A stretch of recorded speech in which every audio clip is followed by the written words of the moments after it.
बिस्मिल्लाहिर्रहमानिर्रहीम।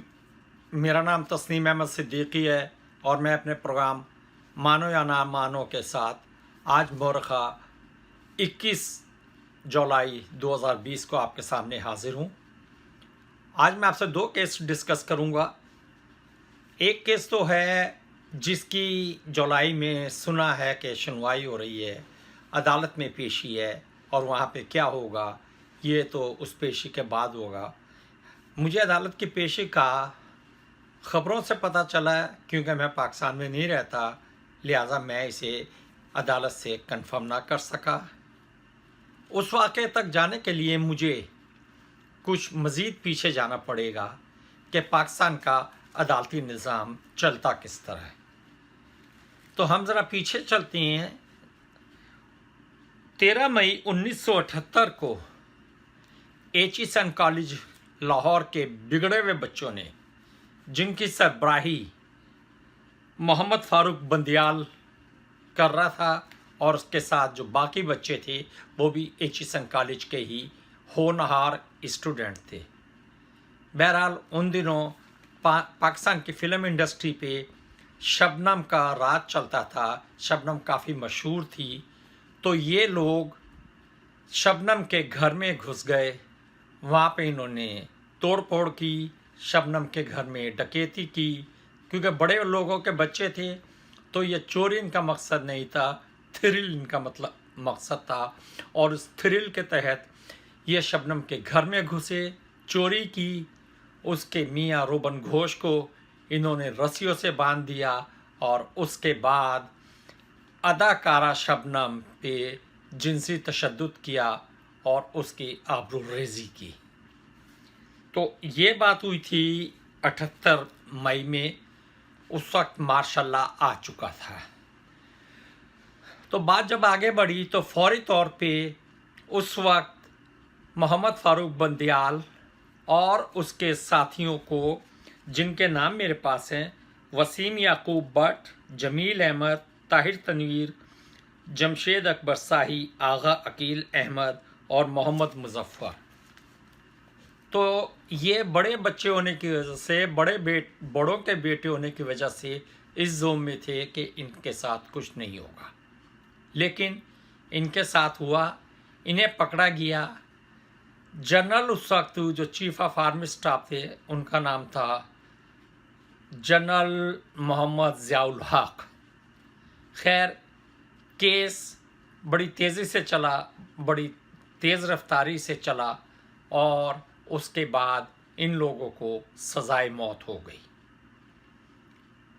सज़ाए मौत जब इन्हें दे दी गई तो अब पाकिस्तान में ये हुआ कि फ़ौजी हुकूमत आ गई है, इतनी जल्दी केस का फ़ैसला हुआ है, आइंदा इंशाल्लाह कोई फ़ैसला ताख़ीर से नहीं होगा और आइंदा इंशाल्लाह ऐसा वाक़या नहीं होगा। लेकिन फिर सुनने में आया कि अदाकारा शबनम और उनके शौहर रोबन घोष मरहूम, क्योंकि वो वफ़ात पा चुके, उनका बेटा लंदन में तालीम हासिल कर रहा था, उसे चंद नामालूम लोगों ने लंदन में अगवा कर लिया और अगवाकारों ने मुतालबा ये रखा कि शबनम अपना केस वापस ले। शबनम ने जो खबर, उस वक्त एक ही टीवी होता था, पीटीवी, और कोई 20-25 टीवी नहीं थे कि पूरा मुल्क जो है ना टीवी के गिर्द बैठा होता और तरह तरह की कहानियाँ सुनता। और उसके बाद ये हुआ कि शबनम, जो कि पहले कह चुकी थी कि उसके साथ जिनसी ज़्यादती हुई है, उसका शौहर सामने था, जिनसी ज़्यादती हुई है, शबनम एक बार फिर टीवी पे आई और उसने ये कहा कि मेरे घर में मुझ पे जिनसी ज़्यादती नहीं हुई, हाँ कुछ सामान उठाया गया है।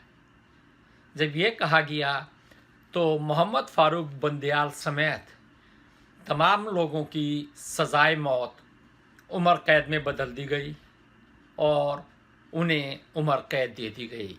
ये बड़ी क्विक अंदाजे से इंसाफ हो रहा था कि आदमी ये सोच रहा था कि वाक़या बाद में होगा, ये इंसाफ का जो है ना ऑर्डर पहले कर देंगे। बहरहाल ये बंदियाल लड़का और इसके साथियों को अभी भी तसल्ली नहीं थी क्योंकि जेल में थे, लिहाजा उसके बाद दोबारा शबनम एक दफ़ा टीवी पे आई और उसने ये कहा کہ جو انہوں نے میرے سے پیسے وغیرہ لوٹے ہیں یا جو کچھ انہوں نے لوٹا ہے وہ مجھے واپس کر دیا، اور میں انہیں بھگوان کے تحت معاف کر دیتی ہوں، کیونکہ شبنم ہندو مذہب سے ہے تو اس نے یہ کہا تھا کہ میں انہیں بھگوان کے تحت معاف کر دیتی ہوں۔ اس طرح سب واپس آ گئے جیلوں سے، خیر سے بدو گھر کو آئے، اور آج کل فاروق بندیال صاحب عوام کی خدمت کرنے کے لیے سیاست میں بڑے سرگرم ہیں، لیکن قسمت ان کی کہ وہ جس پارٹی کو جوائن کرتی ہیں وہ پارٹی انہیں دھکا دے کے نکال دیتی ہے، اور انہوں نے آخری دفعہ پاکستان تحریک انصاف کو جوائن کیا تھا، لیکن جب پتہ چلا تو 2 گھنٹے بعد ہی ان کو جو جوائن کیا تھا اس کا نوٹیفیکیشن جاری کر دیا۔ یہ تو ایک پہلا واقعہ۔ اب ہم آتے ہیں ایک دوسرے واقعے کی طرف۔ دوسرا واقعہ 27 جنوری 2011 کو 2 آدمی رنگ محل کے پاس مزنگ چنگی کے پاس مزنگ چنگی کے پاس ایک کار والے کا تعاقب کر رہے تھے۔ اس کار والے نے جب انہیں دیکھا وہ باہر نکلا، اس نے وہ غیر ملکی تھا کار والا، میں آپ کو یہ بتا دوں وہ کار والا غیر ملکی تھا۔ وہ باہر نکل کے اس نے اپنا سروس ریوالور نکالا اور ان دونوں لڑکوں کو موقع پہ گولی مار کے ہلاک کر دیا۔ وہاں پہ تو ایک بھگ دوڑ مچ گئی، اور اس کے ساتھ ہی اس نے اپنے ایمرجنسی فون پہ اطلاع کر دی کہ میں نے یہ کیا ہے۔ تو اس کے بعد امریکن ایمبیسی سے، اب بتاتا چلوں خیر، کہ جس شخص نے گولی ماری اس کا نام ریمنڈ ڈیوس تھا۔ اسے بچانے کے لیے امریکن ایمبیسی سے ایک گاڑی اگینسٹ دا ٹریفک چلتی ہوئی آئی، اور مزنگ کے میں جب وہ داخل ہوئی تو that was a one way road, لیکن انہوں نے اس کی پرواہ نہ کی، اور انہوں نے ایک سامنے آنے والے موٹر سائیکل سوار کو بھی کچل دیا جو کہ مر گیا۔ یہ بات ہے جی، یہ بات بھی اس دن ہے۔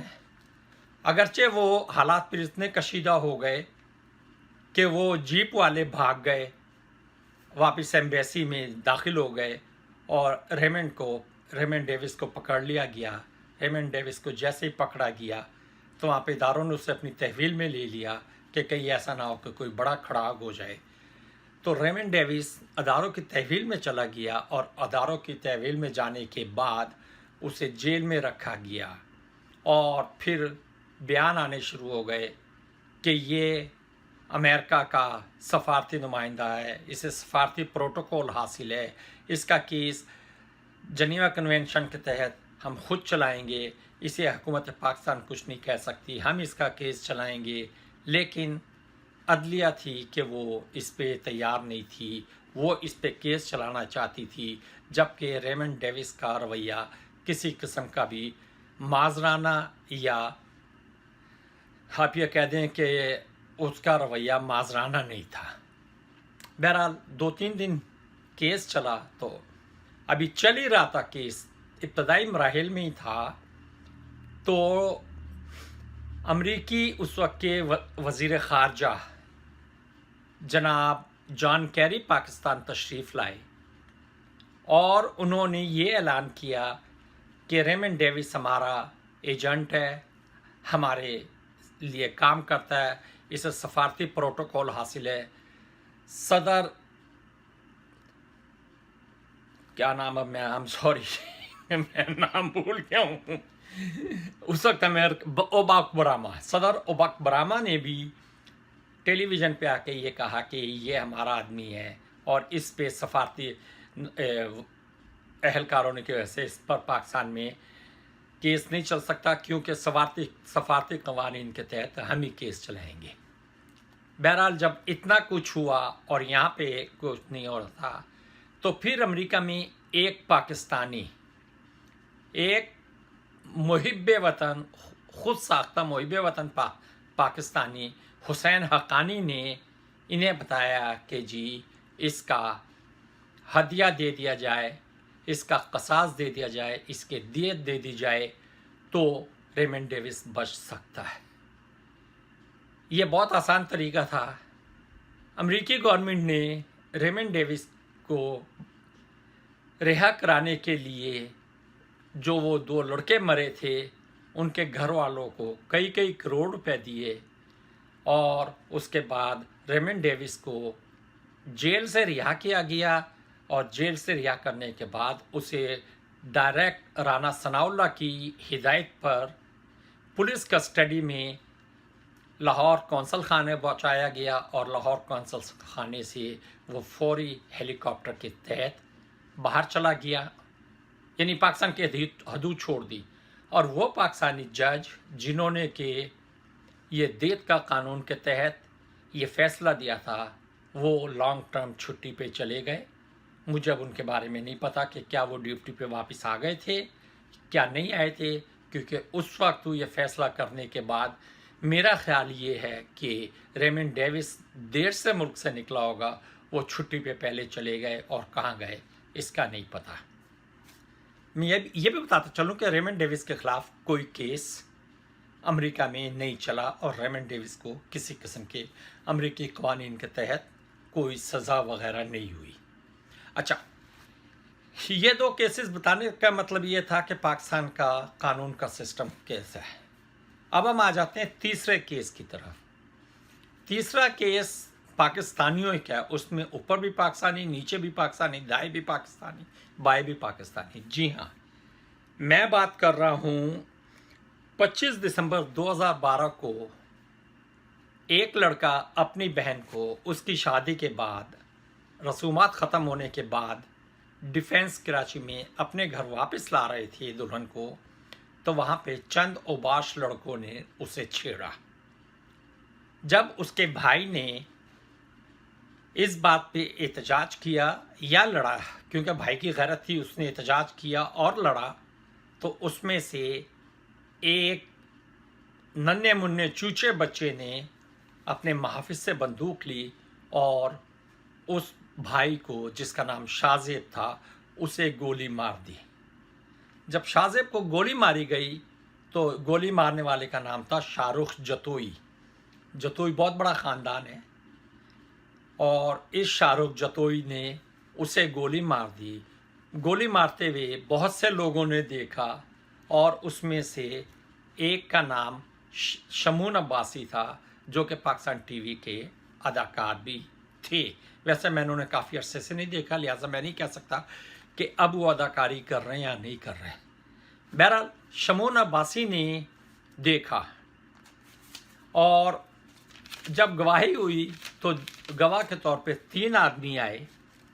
एक आदमी ने तो गवाही देने से पहले ये कहा कि उसने पहले कहा था मौके पे कि मैंने देखा इसने मारी, लेकिन जब गवाह के कटहरे पे आए तो कहने जी अंधेरा हो गया था, अंधेरे की वजह से मैं कुछ घबरा गया और मैं ये नहीं देख सका कि गोली जिसने चलाई है वो शाहरुख जतोई है या नहीं, क्योंकि मैं शाहरुख जतोई को ज़ाती तौर पे नहीं जानता।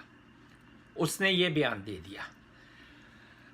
दूसरे यानी शाहिद ने ये बयान दिया कि जनाब अंधेरा था, अंधेरे में गोली चली है, ये सब लोग इकट्ठे खड़े थे, मुझे नहीं पता था कि गोली किस आदमी ने चलाई, लेकिन गोली चली ज़रूर थी।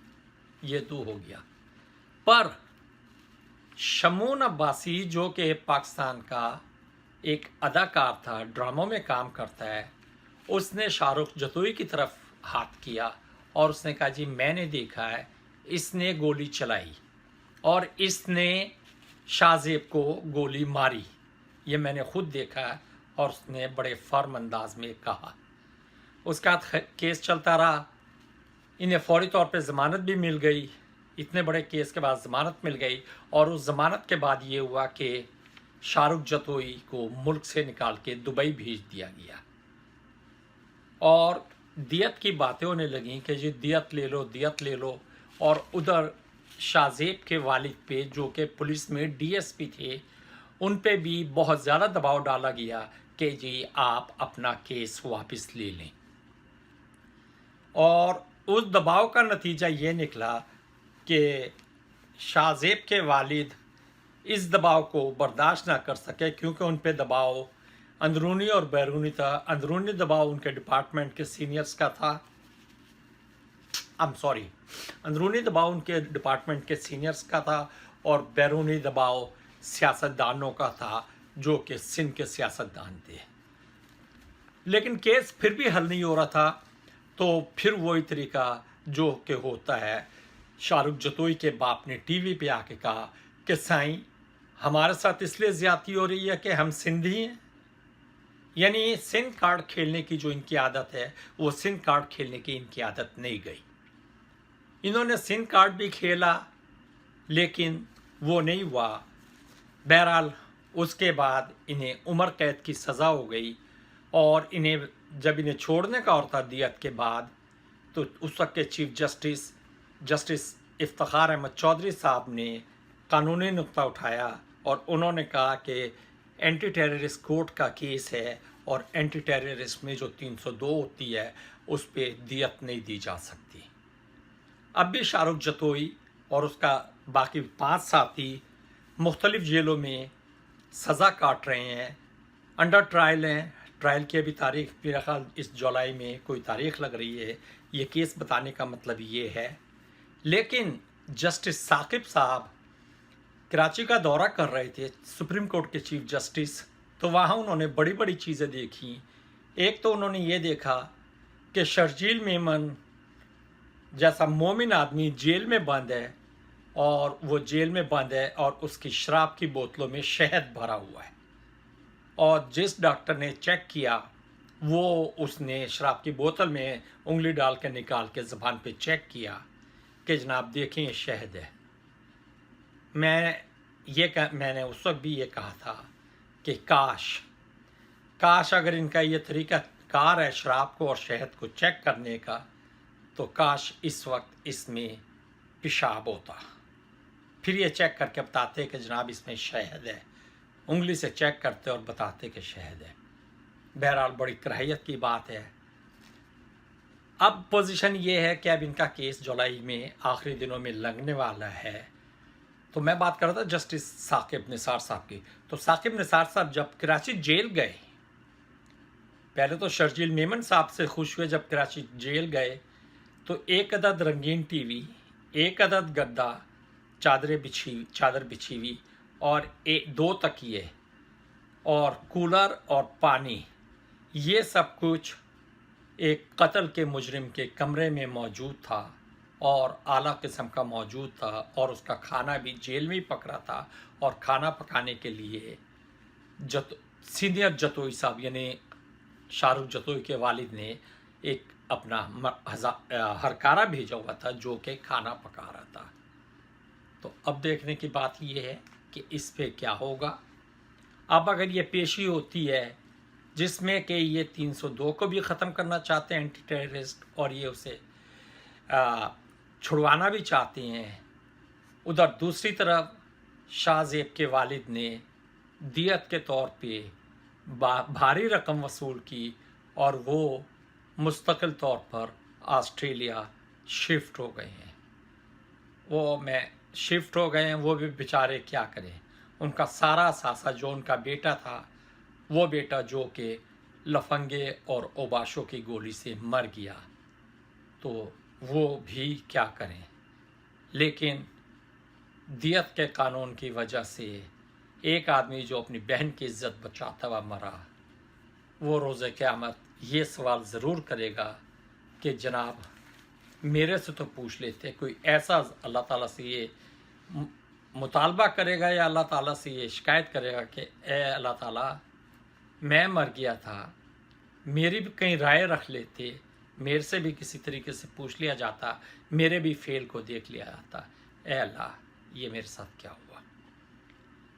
इससे ज़्यादा मैं कुछ नहीं कहूँगा। मैं आपसे दो केसेस डिस्कस करना चाह रहा था, लेकिन अफसोस शाहजेब का केस जो था वो ज़्यादा अहमियत का हामिल था। वो एक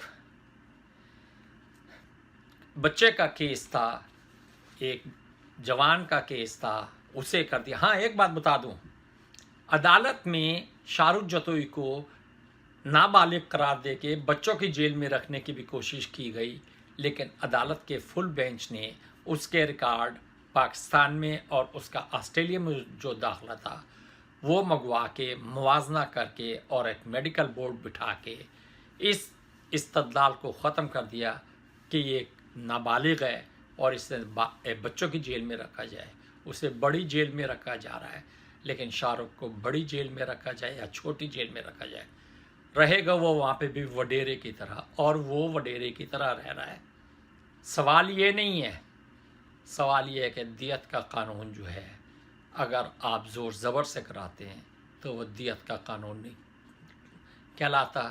دیکھنے کی بات یہ ہے کہ جیسے شاہ زیب ایڑیا رگڑ رگڑ کے مرا ہے، شہید ہوا کہہ دیں، کیا اسی طرح کا کوئی انجام شاہ رخ جتوئی کا بھی ہوگا؟ بہرحال انتظار کریں، دعا کریں اور دیکھیں کہ ایسا کب ہوتا ہے۔ اس وقت تک کے لیے مجھے اجازت دیں۔ اللہ حافظ۔ پاکستان زندہ باد۔